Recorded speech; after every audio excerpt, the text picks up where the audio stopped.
Okay, welcome back. It's Bold Like a Leopard, giving you the smooth jazz of your Thursday evening.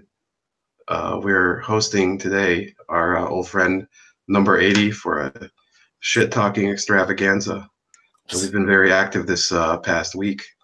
Our old friend who kind of ditched us, or he was supposed to join me with Carlos last week. He didn't join me, so we were trolling him earlier regarding school choice.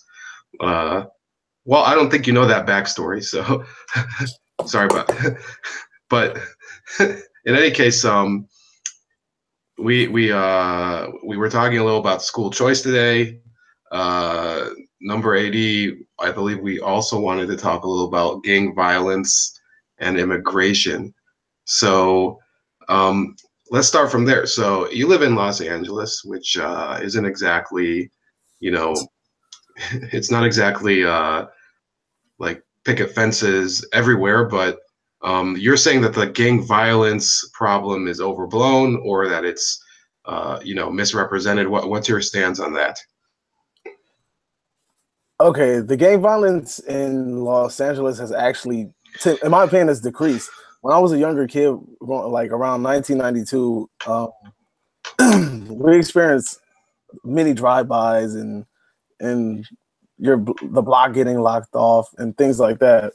But lately, when I was in high school and so on and so forth, that kind of declined. Now, recently, because of like recent gang activity in the neighborhood, I think some gang members moved down the street. We had some problems with them and starting trouble in the neighborhood, and then that led to police officers locking down the street. And I couldn't get in onto my street until they did a proper search or did whatever they're supposed to do.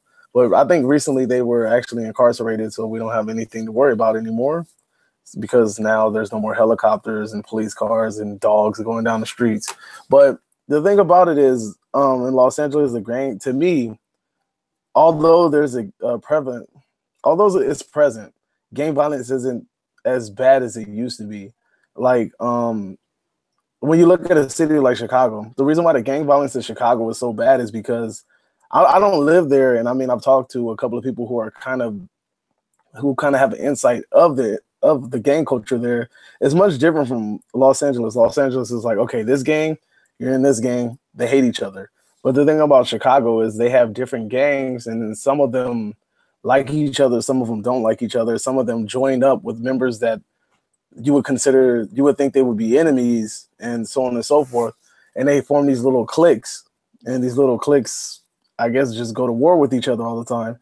And I think that's what probably increases the violence in Chicago. Okay, so I think that we're having separate conversations because you're talking about gang issues in general, and we were really trying to focus on how it concerns DACA. So, oh, yeah, sorry about that. So, I think you were trolling on that one, which you did a great job, by the way, because you pissed off that one dude.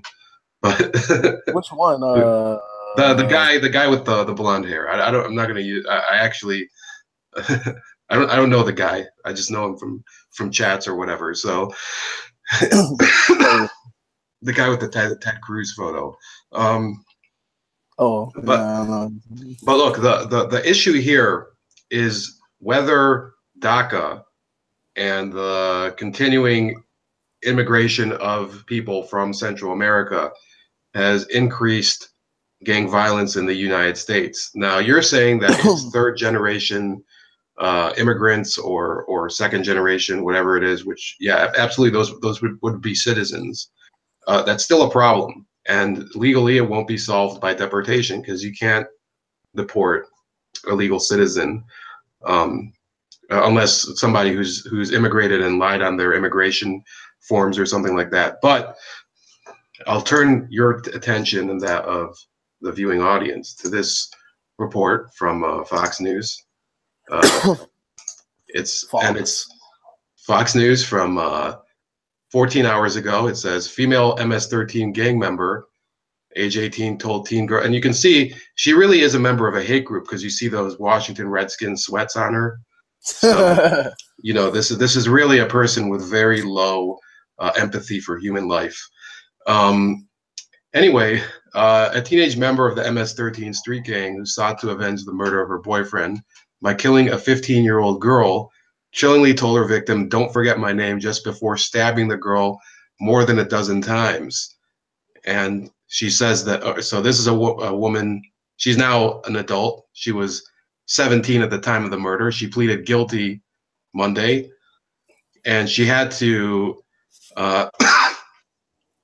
had to do this through a translator. So these are, we're not talking about in many of these cases people who were born here, because unless you think the American educational system is so dysfunctional that people can live here for 17 years and not speak a lick of English so that they can enter a guilty plea. So does that change your perception of this problem? Not really.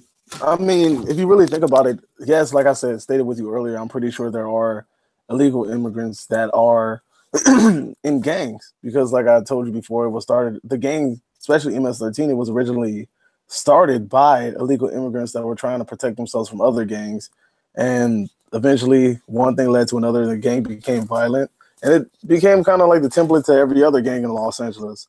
But the thing about it is that, like I told you also, there was a huge crackdown on gangs, I think in the late 90s or the early 2000s, and a lot of those gang members were deported. Those are the original founding members of the gang members, the older guys. Now, the younger guys, who the ones that were recruited through the neighborhood, most like some of them were actually put in the gang because of family ties and things of that nature. Those are second and then third string generation immigrants. Now, Okay, but that you're talking about the city of Los Angeles and the surrounding county, right? And what yeah, the case I brought up is from Northern Virginia. Virginia. Yeah, Virginia. So we're What's the talking immigrant? about, What's the what's the Hispanic population in Virginia? well, well, the thing is that DACA has increased the Hispanic. I mean, I can bring that up right now. I don't have it offhand. Uh, but it was credited with changing elections recently. Because I know immigration patterns have been changing drastically, and a Excuse lot of me. people are now starting to go more south and more northern south to areas which you don't think, you don't typically associate immigrants with, like Denver. It says here pewhispanic.org. So I guess Pew Research Center has its own Hispanic. Geez, what the fuck is going on here? Pew's pretty solid. I've used them for a couple of reports. Yeah, but it's like I see like there's like it's pretty long. So there's 732,000 Hispanics living in Virginia as of 2016. So that's not nearly as much as in California, but the issue, yeah, California has been, but well, remember, California had Hispanics. I mean, basically, when it became part of America, it was basically populated by Mexican Americans. After Mexico lost the Mexican-American War, but they did lose the war and they did sign the treaty. But we're talking about a little different of an issue here. We're talking about people who have entered the country from Central America, from El Salvador, Guatemala, and the other Central American countries, Honduras, and you can talk about how in LA you don't really see an issue because those people happen to be second or third generation immigrants. But when we were talking about DACA people, it's explicitly not the same people that you mean. Yeah. So you think that a large portion of the DACA recipients, isn't there some guidelines to DACA where you can't get into any trouble or else you'll be quickly deported? Um, let me see here. I know DACA has very, very, very strict guidelines. I guess I'm gonna have to look at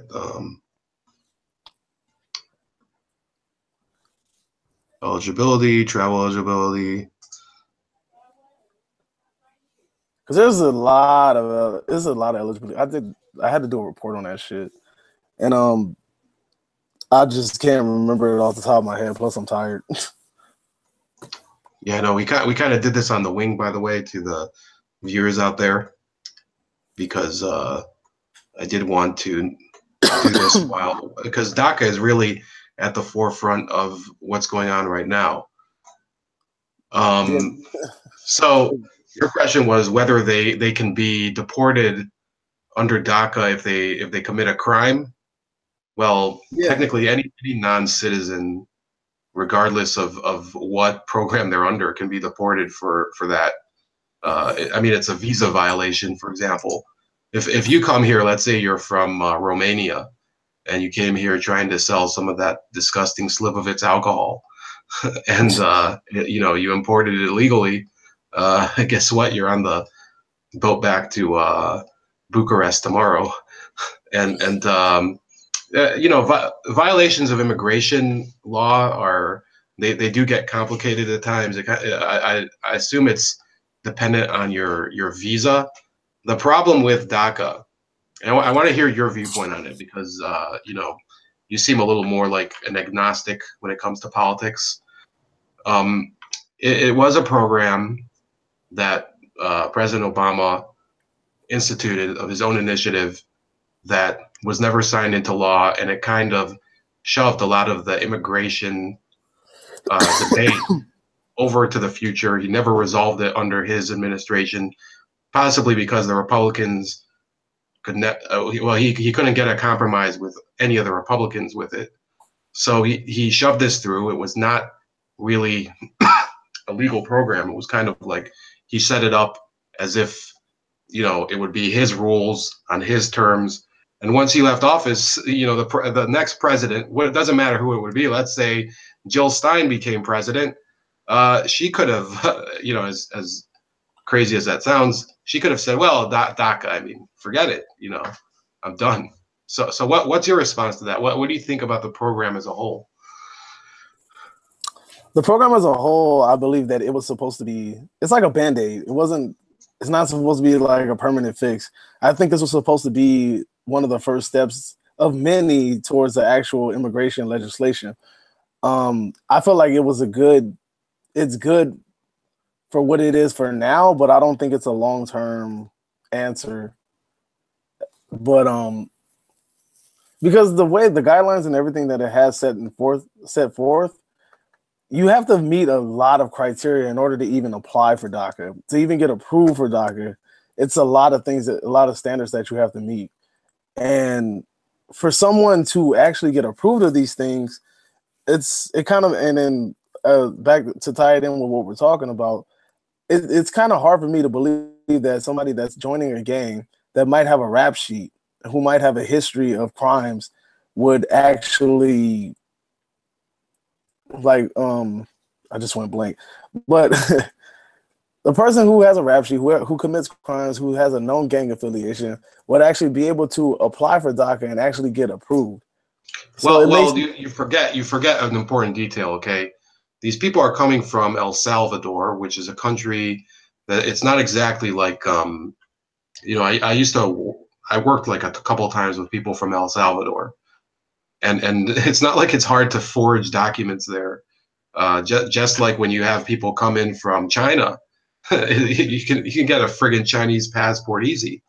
And it's becoming an issue now also that there's Chinese, you know, that everybody thinks that DACA or the immigration debate is only about Mexican Americans and people from Central America. Well, it's people from Mexico, it's people from Central America, it's people from China, it's people from Russia, it's people Southeast from, Asia. yeah. I'm assuming some Canadians, like you know, but it's possible they could be DACA people, but the impetus for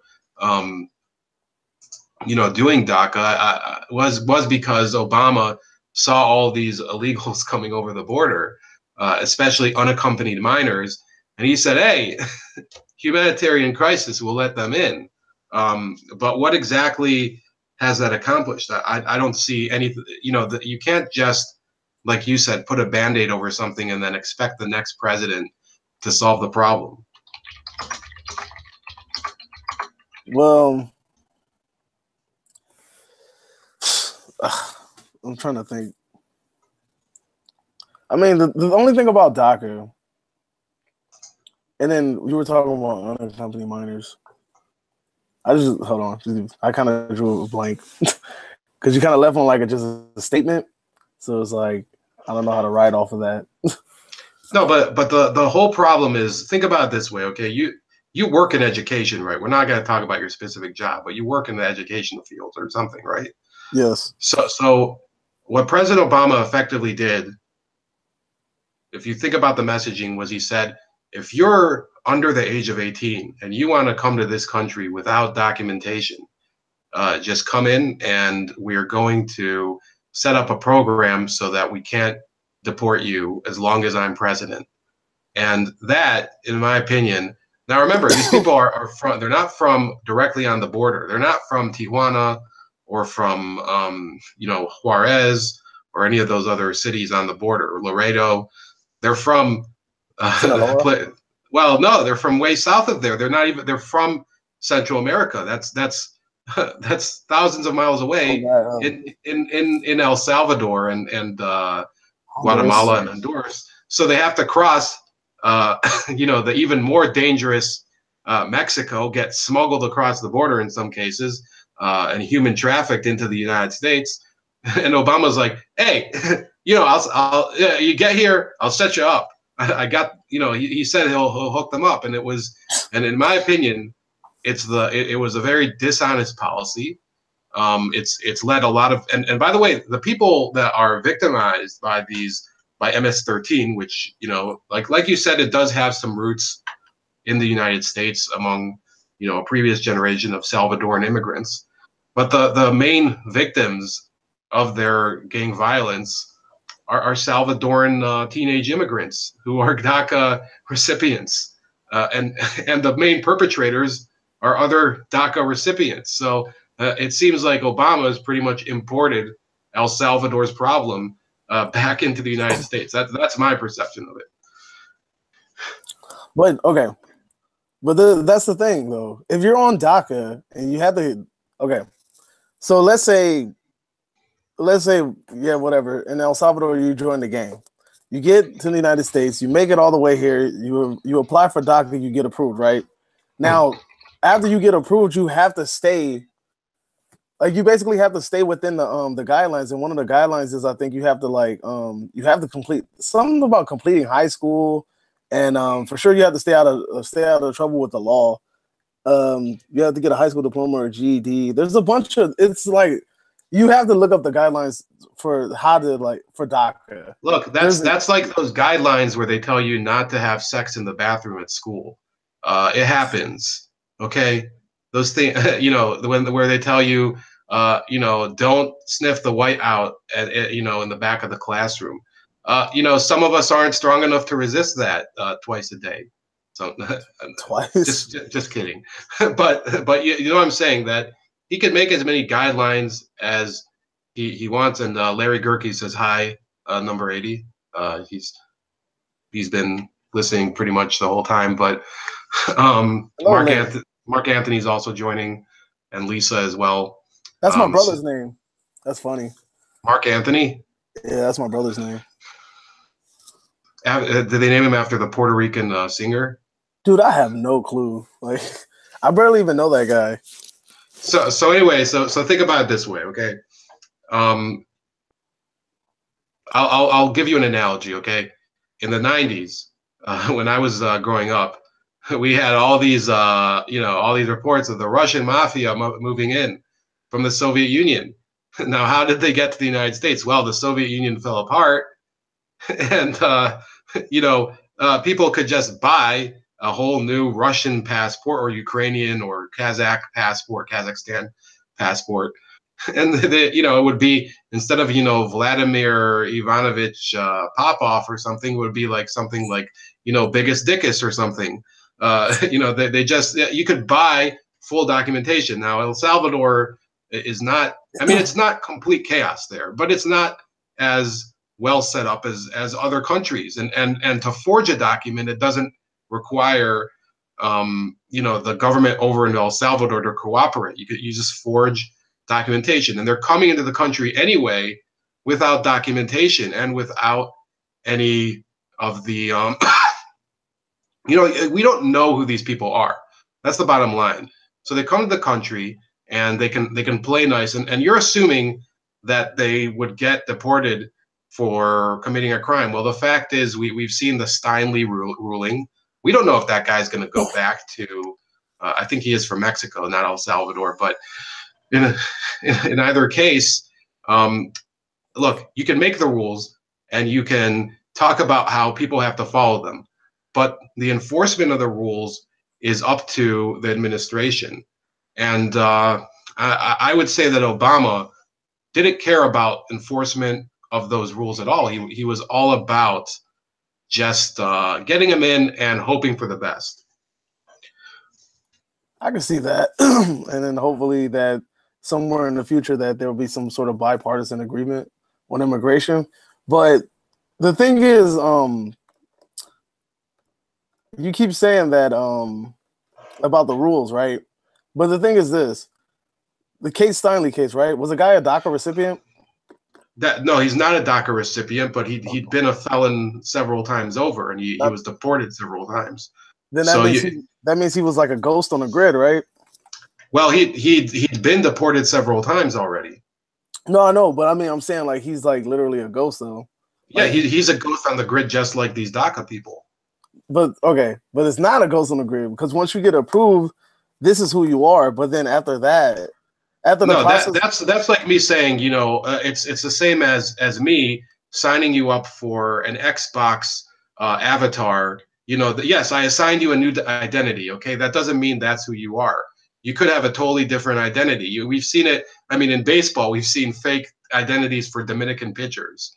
So okay, so so that's the name that's assigned to them, but that's not who I mean, it could be who they are, and it could be somebody else. But I'm sorry, the idea that when you get people over the border and then you give them a DACA card and then we'll keep track of them. Well, how do you know, for example, that these people are, like, for example, if a brother and a sister cross the border, how do you know that they're a brother and a sister or something? And it's all about family unification. Well, if they don't have any documents, how the fuck do you know who the family is? It's for me, it's kind of stupid. Everybody knows I'm not a fan of Barack Obama, but I wasn't a fan of George Bush either. And maybe I'm being a little harsh, but I think it was a ridiculous idea. Fair enough. But it's weird though, because it's like, I get what you're saying. I understand completely what you're saying. But the thing about it is, have you ever been a part of a program? Well, what do you mean? Have you ever been a part of any program? Like any kind of program, like, I don't know, like a Boy Scouts or some shit? I do have Costco membership. Okay. You said a Costco membership. That's funny. Nah, it's not going to work. I'm just kidding. I use my dad's. That's the best thing you could do. Do you guys look alike? Yeah, we do. You pulled it off. You'd be like, oh, this is me. I just pull my hair back and put some gray in and walk right in there. That works perfectly. Nah, but the thing that I'm saying is like, okay, I get what you're saying about people coming in. You're not going to be able to tell who these people are. Granted, makes perfect sense, right? But at the same time, it's like, if you're a part of a program, and then your whole goal of this program, the creation of this program, is to supposedly keep track of these people and basically to set them up on a path where it's like, okay, well, if you're going to be here, you have to do this. You're going to be here, you're going to do this. You don't do this, you're going to be here. They're not just some ghost on the grid that you just deport and then they just pop back 5 days later. These are going to be people that you're actually able to keep track of and be like, okay, well, there you go. You could create a system. And because you actually are having these people stepping out of the shadows versus the people that are staying in the shadows and they're able to move within them. No, that's not how it's been. Because look, there's when you have people come in and you're saying, oh, they're going to step out of the shadows. Well, why would they step out of the shadows if somebody did? Now, look, I'm not saying that all the people who came in under DACA are Jeffrey Dahmer or something, but if you have people that are criminals that are coming in and they don't have any documentation, and then you issue them a whole new identity and also a number of eligible benefits. I'm not sure if all the benefits that are attributed to them are correct, but they are eligible for a number of them. Like what? Well, I think they are eligible for Obamacare, for example, which would probably suck for them. But I'm trying to think. I don't think they I think are. Medicaid. They let me see DACA and Medicaid. I'm not sure. I remember talking about that, but I don't remember if they could get it or not. I don't think so No, though. it says here in NBC News they're eligible for Medicaid. NBC News. Yeah. I don't know. I have to look. I have to So look back into that. so in any case, I would say, it's idiotic. And for Barack Obama, his whole thing was fake compassion his entire time in office, which we don't have to worry about with Donald Trump because you're not going to get compassion, fake or other or I guess he does have he talks about some countries, but you'd agree with me that they're not the same type of personality, right? Yeah, they're not at all. So, and by the way, we have a comment from I think Helena where she says she's pissed off, I believe, about Donald Trump calling all these countries shitholes, which Ah, we can talk about for a couple minutes before we move on to our other topic. But my final stance on DACA is this, okay? He made it up. It was complete clusterfuck.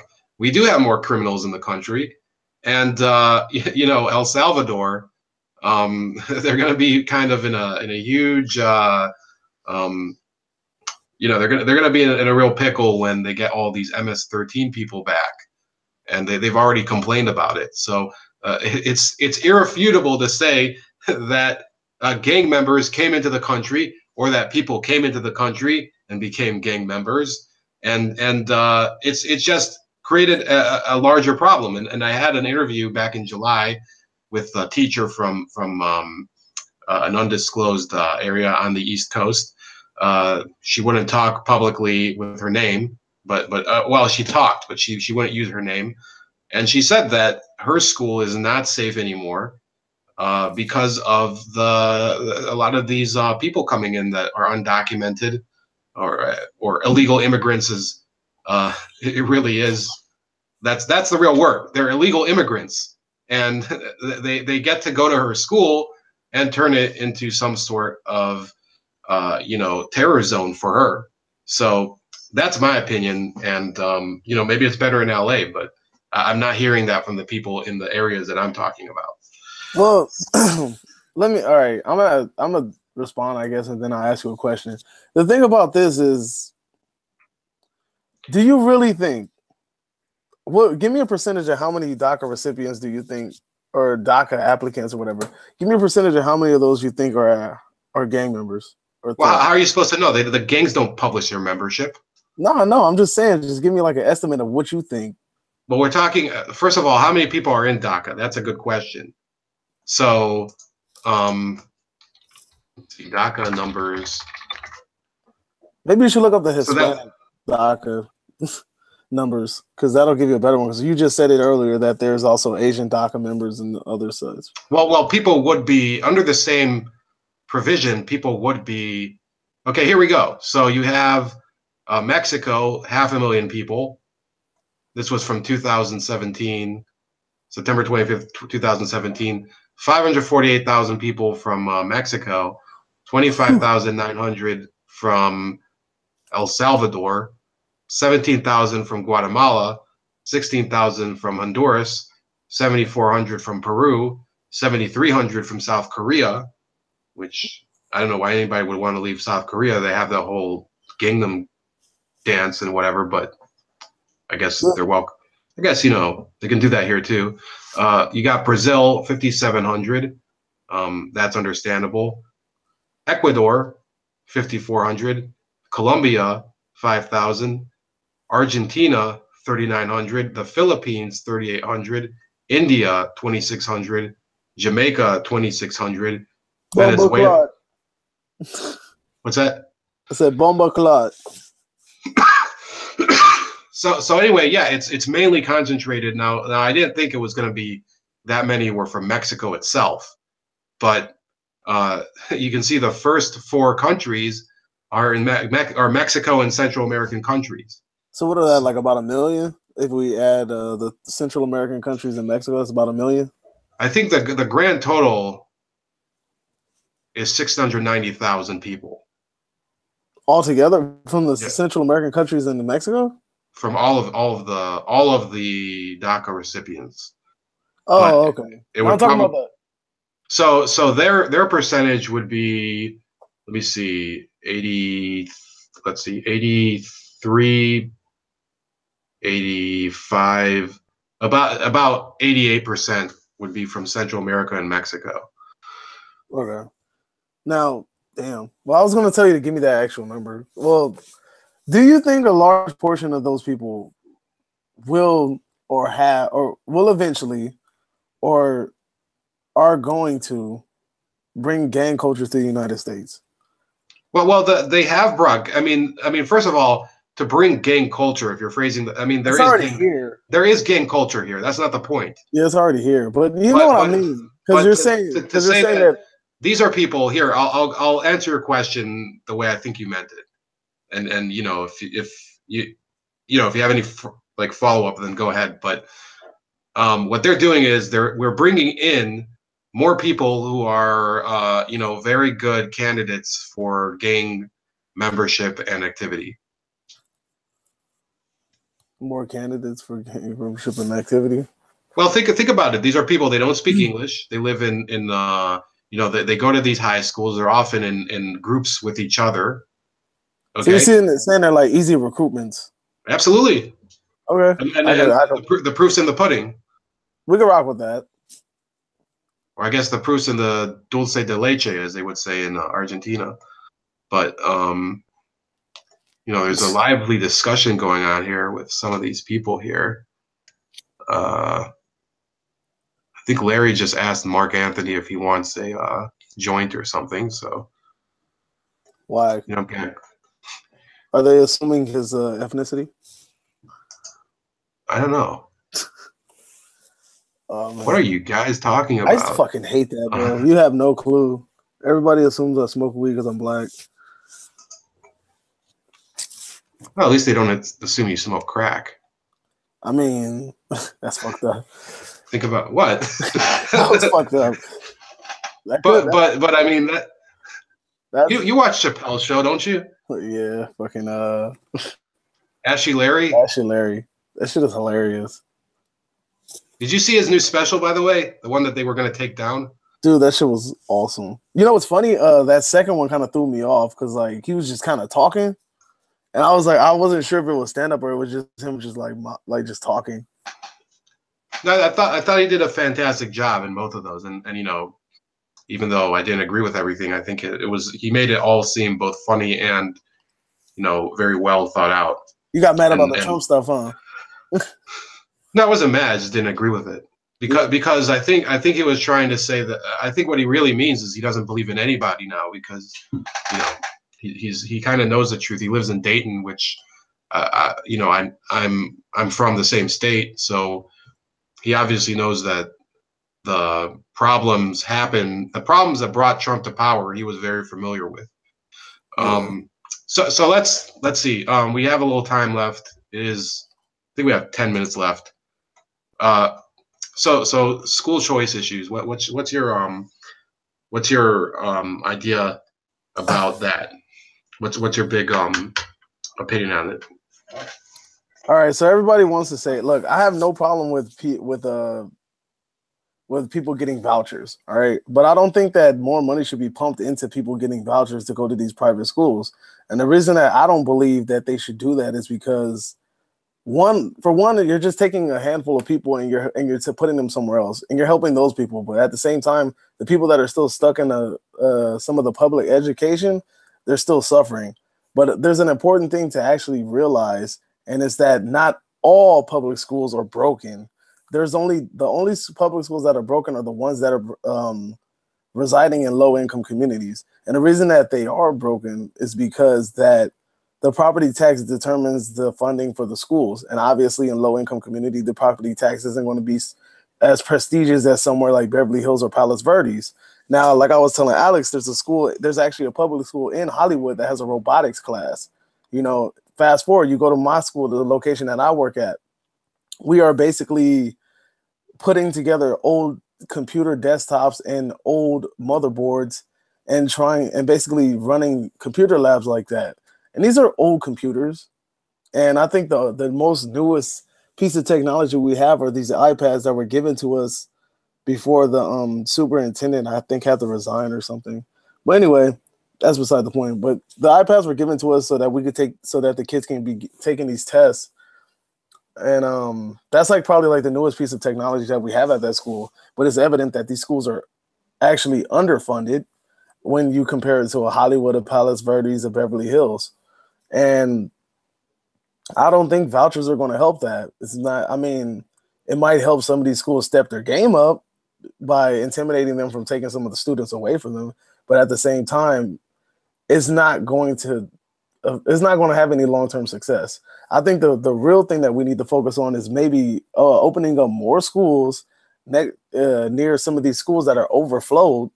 And that way we won't have 30 to 35 kids sitting in one class with one teacher. We also should give schools more money so that they can hire more staff so that there could be more adult to child ratios, because the ratios are completely off. And when you're in an environment like that, a child that actually needs that specialized attention is not going to receive it, because you have one adult and you have 30 something children, and you can only separate yourself into you can only separate yourself into one person. You're only one person. You can't split into like five different people and go scatter across the room. So you have to make do with what you have. All right, I have to say I probably disagreed with 90% of what you're talking about. That's fine. Because I live in a district that is taxed up the yin yang, and they keep saying, "Oh, our schools need to be strengthened. We need a increase." You know, there's levy after levy after levy. They finally rejected a levy about a year and a half ago for increase in property tax for the schools. And basically, the problem that I see with a lot of people, I think Larry agrees with you, but you know, why is Larry saying this is an interview? This isn't exactly an interview, but thanks, Larry. In the school debate, I have this perspective, and I think the woman that me and you were arguing with, or you were arguing with Alex or something, she has this perception, and I don't know if you agree, that the schools exist for the teachers. And my position is that the schools exist in order to train people to be able to be, you know, to find productive careers that, you know, keep this country strong and have a vibrant workforce. And that's not what these schools are doing, the majority of the public schools in my city. In many cases, you have just misallocation of funds. There were these rebates that they were supposed to get for computer equipment 2 years ago here, that the money just the rebates expired. So they could have gotten an extra $500,000 that they forgot about, and it expired. I think that's how the story went. And when you talk about hiring more teachers, well, why can't they hire more teachers? It's because there's a lot of union teachers that they have tenure and they get up in the years and they don't want to retire because they have the public employee retirement system, I believe, or they have their own the teachers union retirement system. And the longer they stay, the sweeter it gets for them. And it's front loaded a lot of this, and, it's basically bankrupted a lot of these school districts. We had a school district where a bunch of my friends live, um, called Strongsville, where there was a teacher's strike because they kept demanding more money. And eventually they started threatening the school board members' lives. They started harassing them and coming to their houses and talking about beating the shit out of them and they walked out of the classroom and whatever. So in my opinion, the charter school issue, I am all the way for charter schools. And in Ohio, we've had failed charter schools, but the difference between a failed charter school and a failed public school is that it's much easier to close and revoke a failed charter school's charter. Okay, it takes years. We had a high school here called South High School that it took decades to close. It was a public school, and it was a hellhole. It wasn't safe, both from a facility standpoint and from a security standpoint, and from every other metric. But the unions didn't want to lose that group of dues payers, so it stayed open for years, and eventually they did shut it down. I think in 2002. So, in my opinion, I have to agree, as much as it hurts, with our old friend Alex Ioannidis, that I can't. Mark's asking, what is up with your Hillary cough? Come clean, bro. I have to admit, I think I might have, I think it might be contagious from all these books I'm reading about Hillary Clinton. I'm getting her respiratory issues. But you see, did you smoke a cigar? No, I haven't smoked I haven't smoked anything for months, like any cigars or cigarettes or anything. I think I had a cigar like in June, in not June. It must have been like September or something. Larry says the teachers get screwed. The non-union teachers get it without Astroglide. Well, it doesn't matter. See, I'm sorry to tell you this because I know you work in education, but you're not going to be happy financially from the teaching world. Financially, I don't know about you. Probably like doing it, I'm assuming, but well, that's not going to be some long-term thing. I'm not sitting in a classroom like long-term. I'm going to administration, and then hopefully I'm going to. I'm trying to eventually. I'm going to try to be the superintendent of my district.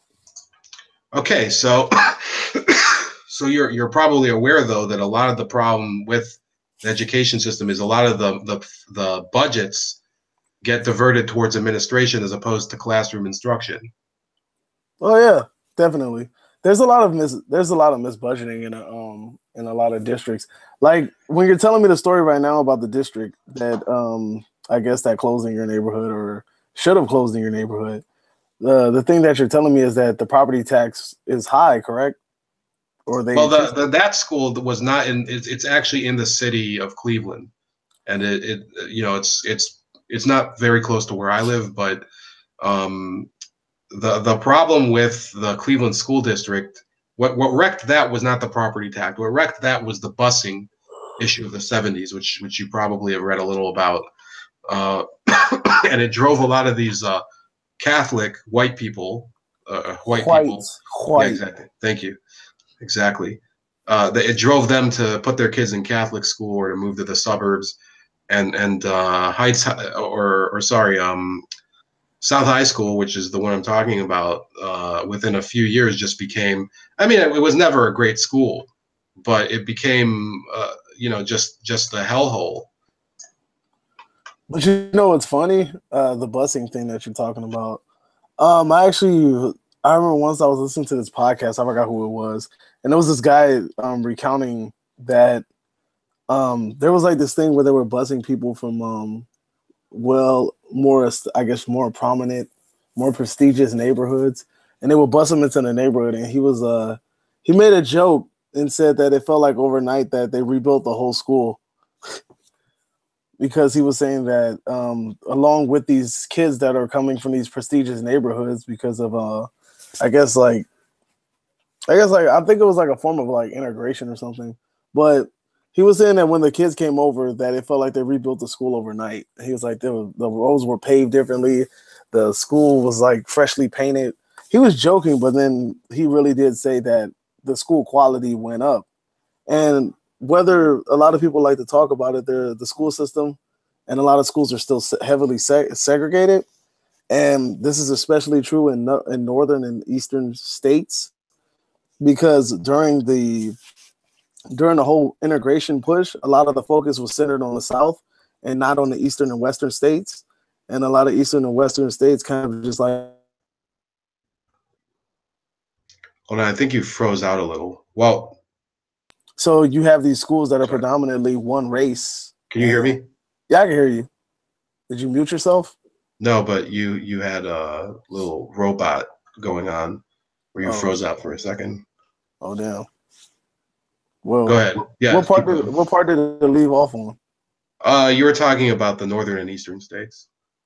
Oh yeah, so basically the northern and eastern states kind of just like wagged their finger at the South and told them that they need to integrate their schools, and they didn't do the same. So that's why we have schools in LA that are predominantly one race. And if I go to West Los Angeles, the predominant race of that school might be Asian and white.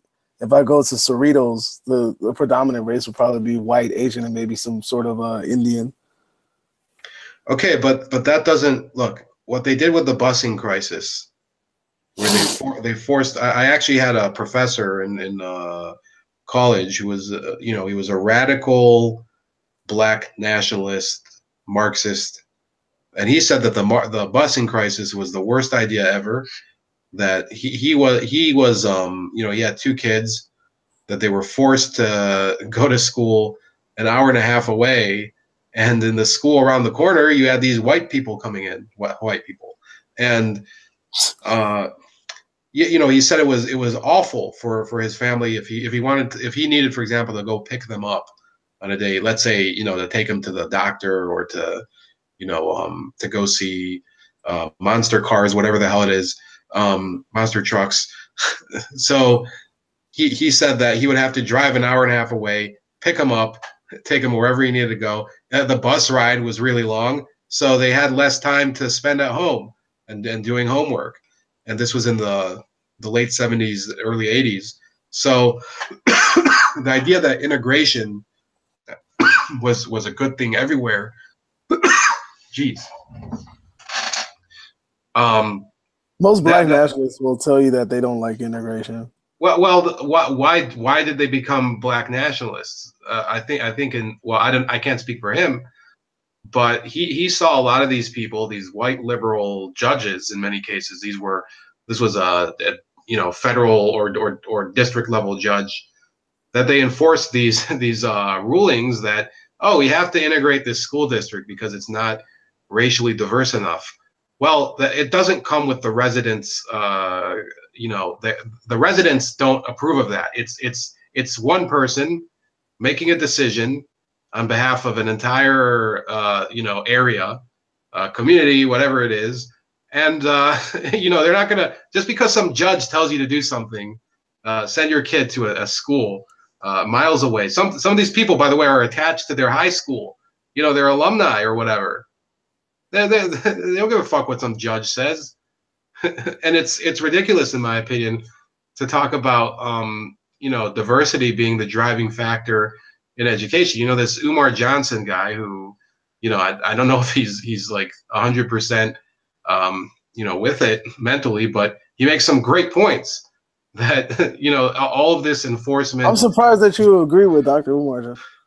I don't know if I have to do a little more reading on him, because I heard he's into the whole melanin theory thing, which I don't agree with. But he's making this point that people were forced to integrate. Now, there were black people who didn't want to integrate. There were white people who did want to integrate. What would have been my solution to that? It would have been to, in the first place, provide a voucher system.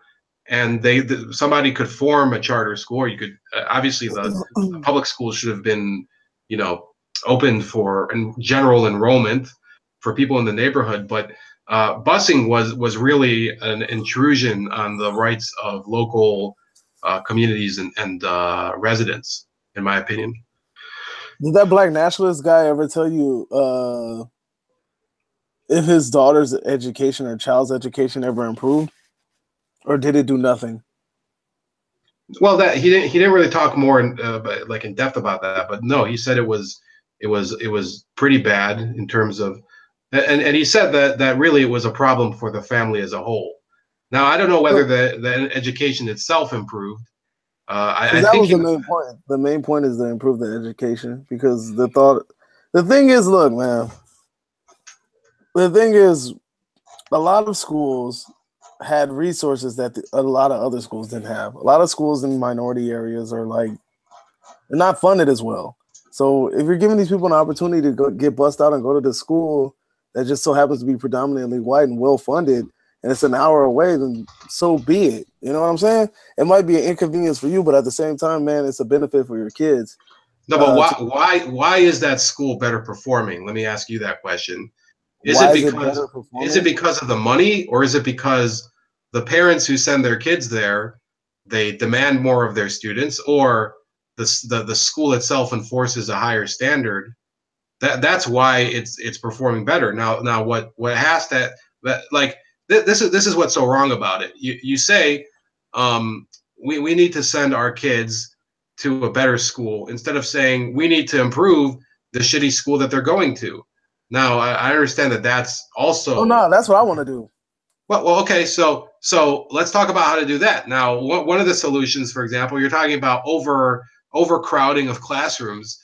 Well, Yeah, if you that's why you give build more schools to lower the overflow. well, how much does it cost to build a school? When you build a public school, you're subject to things like I think you're even subject to the Davis Bacon Act in some cases, which or you have to do union building contracts. A lot of issues, for example, that drive up the cost of buildings. So the idea here is that we have to get children the best quality of education with the resources that we have. And when you do things where you propose more public schools, which are more expensive to finance and administer than are charter schools or private schools.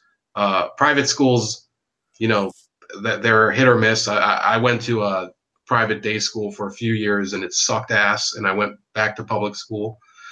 So the options that are available, I think that there should be as many options available as possible. There should be Catholic schools. There should be this Umar Johnson dude. There should be, If that school ever opens. yeah, there could be the Derek Zoolander School for kids who can't read good. No, but you know who did a really good charter school? What's his name? Joffrey Canada. Great. He did a great job with his. We have a great charter school here. It's called the MC Squared STEM High School here. Is it It's math oriented? yeah, it's math oriented, and there's and several of the kids are immigrants. They're I don't know if DACA is involved because I knew somebody there before DACA was created, but you have a lot of kids that are from real poverty at home, that they're actually getting a chance to get a very high quality, technologically competent education there. See, that's great though. I can't hate on that. Can't be upset with that. I agree. Like I said, like I told you earlier, I have no problem with vouchers in charter schools. But the thing is that I'm telling you, it's not going to be the end all be all. It's not going to solve the damn problem completely. It'll take a handful of kids out. To solve the problem would take reform from the inside of the teachers unions and the public school system. And it's not look, when you have people who have to say, now they can say all they want that we need better salaries and better jobs and more jobs and whatever and more funding. Okay, they can say all they want, but my experience here in my district is that they've given them what they want, and the district has never improved. It's actually gone down several times, and it's just people get tired of the excuses. And remember, number 80, people have to send their kids to this school, and then they'll get one day they end up getting like a coffee mug thrown at their face or something. they're not gonna, they don't give a fuck about the teacher's salary. They don't want their kid to have a coffee mug thrown at them. They don't want their kid to be, harassed or whatever, or they don't want their kid to become, in some cases, a gang member, which we have in the district I live in. I didn't go to that high school, but I know people that have their kids in there, and it's an issue that I think that the reform has to come from within school districts, city by city, and I guess maybe a different time we could discuss what that would mean. Yeah. My biggest pet peeve with unions is that they protect crappy teachers. I don't respect that. I mean, if you're an ineffective teacher, you should not be teaching, period. And I feel like there should be less restrictions to fire these people, even if they have tenure or high status or they've been there for a long time. Seniority, I don't care. Get them out of here. Because at the end of the day, it's like if you have a car, your car has a leak. Are you going to just sit there and let it leak, or are you going to fix it? You're going to fix it. You're going to replace the part, whether it be the like my car was the oil sensor. I had a leak in my oil sensor. Am I just going to sit there and keep on letting the car leak? No, I'm going to replace the damn part that needs to be replaced. So that's my biggest beef. My biggest beef with the teacher unions is that they allow and they protect and they defend these teachers who are ineffective, and they shouldn't even be teaching. A lot of these people are getting into this profession and they don't even want to be teachers. It's just because they made the damn decision that I want to major in, I don't know, art, or I want to major in like some freaking ridiculous subject, and then they turn around and can't do anything with their damn degree, and then turn around and say, you know what, but I can't go into the credential program. They take a couple of classes and then become a teacher. And then now it's just a job, but it's like, it's more to that. It's more than that. You're a mentor. You are here to work with these kids, and you're here to mentor them and then be a guide for them throughout their future. You're not here just to just sit here and babysit all damn day. You have a job to do. These are kids' futures that you're playing with. And if you're here to play with somebody's future and you're just here for a buck, then get the fuck on.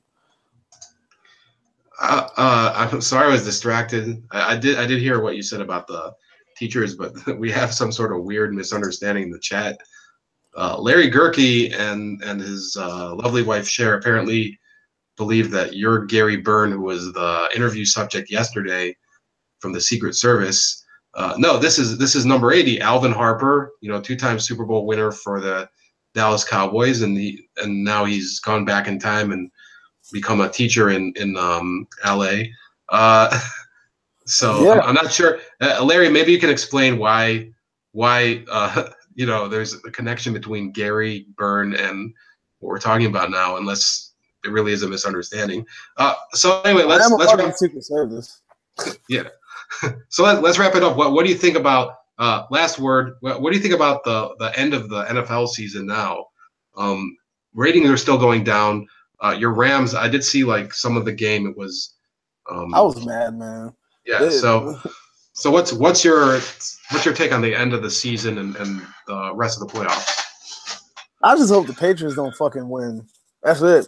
I don't care who wins. Oh, somebody's gonna be mad about that. Somebody's not gonna.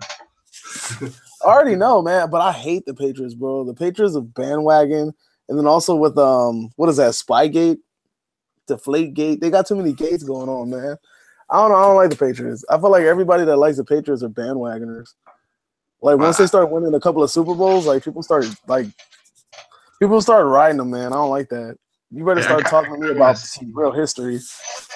I do want to see the the Saints. I was trying to say I do want to see the Saints get into the Super Bowl. That would be pretty interesting because Drew Brees is nearing the end of his career, and I think he deserves to be in the Hall of Fame. Lisa says NFL stands for no fans left. I'm out. Night chat. Good night, Lisa. Well, okay. So we covered everything. We covered DACA. We covered teachers. We covered whiteout and other drugs like crack and weed. No, I didn't smoke. We've covered anything. Anything else you want to? Anything else you want to say? I keep saying number 80, Alvin Harper. Alvin Harper. Nah, I'm good, man. Everything's good, man. We gotta do this again when we're both a little more lively. I'm so tired, dude. Yeah, Like well, this I want first to week get. back at work has been crazy. Yeah, I've been having like a lot of business at work to do. So Larry. His name is number 80. Okay, his name is number 80. It just is, right? It's my spy name. It's my spy name. All right. I have a secret agent name. You know, it's like COINTELPRO, you know?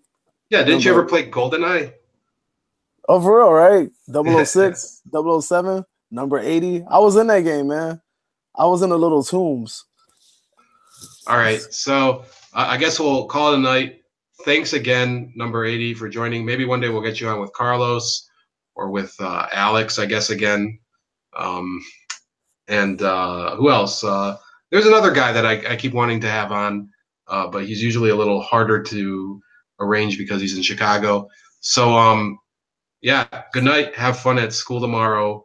Um, I'm probably going to be stapling a lot of stuff in the morning, but yeah. Stapling. And thanks to everybody in the chat. Like this video and share the Gary Byrne interview from yesterday.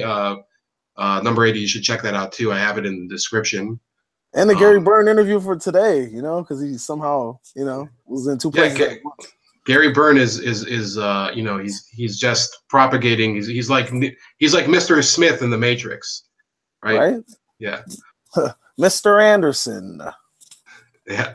All right, I'm tired of busting Larry's balls, but yeah. Have a good night and check All out right. that video. All right.